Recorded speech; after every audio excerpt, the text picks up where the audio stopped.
was China. I had studied China in college. I'd been to China for 2 years as a student from 80 to 82, just when China and the United States normalized relations. So I was figuring, well, how can I combine all this? So I basically stumbled into journalism. And I got a job as an intern at the Riverside Press Enterprise, which is 60 miles east of Los Angeles in California. And basically, thanks to a couple by the name of Patty and Sam Fustacci, I got a full-time job. And now how did Patty and Sam Fustacci figure into this?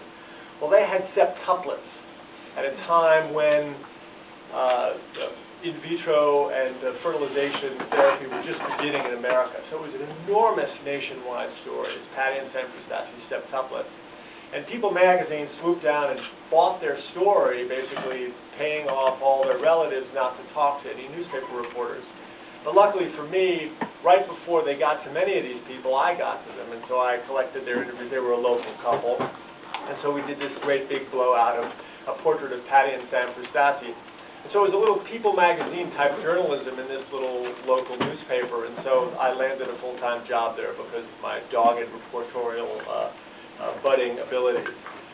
The next job I got with them was the police reporter's job, which from my recollection, because again it's 20 years ago and it was colored with a lot of memory changes, as it were, was a great job. Cops are a fascinating group of people. DAs are as interesting as the cops are. And it was a great way for me to confront a part of America that I just didn't know that well, which was semi-rural, suburban. I grew up in New York City. So this is semi-rural, suburban United States. Latino issues, black issues, white issues, all sort of through the prism of police reporting. And it was, for me, a great experience. And if you do have a chance to embrace the police beat, I would highly recommend it. I find it to be a really, really fascinating type of work. So I worked at Riverside for 13 months, and I wanted to leave because I wanted to be a foreign correspondent. So I got a job with the Associated Press in New York, working the graveyard shift, which is where I met Dean Robertson. She was a staple, a fixture on the national desk, kind of scary, but nonetheless very kind. I don't think she really changed. Very, very tough on grammar. Anything that I'd file, because she would occasionally edit it. Sometimes the New York City Bureau stories would go through the national desk. She would go through it with a scythe. So she was a very good teacher, at the same time as she's pretty fear-inducing. And I worked at the AP for 2.5 years, and then the AP sent me to China. I got to China in 1988, and I had lived in China from 80 to 82, so I found a totally different country, obviously. Something in 80 and 82, they'd just begun to open up. In 88 and 89, this was a country that was really interested in significant political change. There were a lot of democracy salons at Beijing University and Tsinghua University. There were nude art exhibitions where there had never been before. There were modern art exhibitions. People were really pushing the envelope. And of course, 88 became 1989 with the massive street demonstrations in China. And I was blessed, graced with the ability to cover all that. I spoke pretty good Chinese. And I'd never seen demonstrations of the type that were happening in Beijing. I mean, literally, in Beijing, they have these intersections where you would have like 6 lanes going in one way and 6 lanes going to another way, and a pedestrian walkway over that intersection. And you could stand on the pedestrian walkway and literally look in all directions and see nothing but people. We're talking millions of people on the streets with their massive banners calling for significant political change.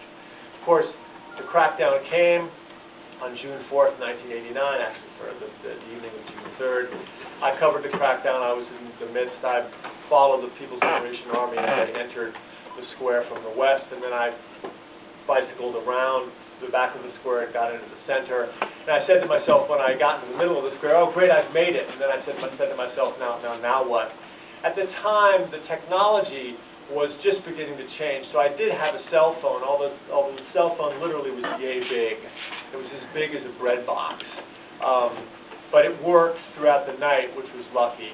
And so I could file reports to the AP Bureau in Beijing about what was happening. The Chinese didn't cut the local phone lines or anything like that.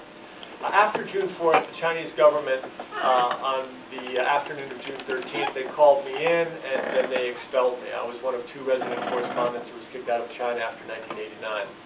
And so this thing that I had planned for, I basically thought that I was going to be in China for 5+ years with the AP, ended completely. And the AP sent me to Hong Kong, where I was the news editor. And from that moment on, pretty much from 1989 until 1997, I did nothing but war situations. So from 89 to 92, I was with the AP doing First Gulf War, Vietnam's withdrawal from Cambodia, a lot of Afghan duty.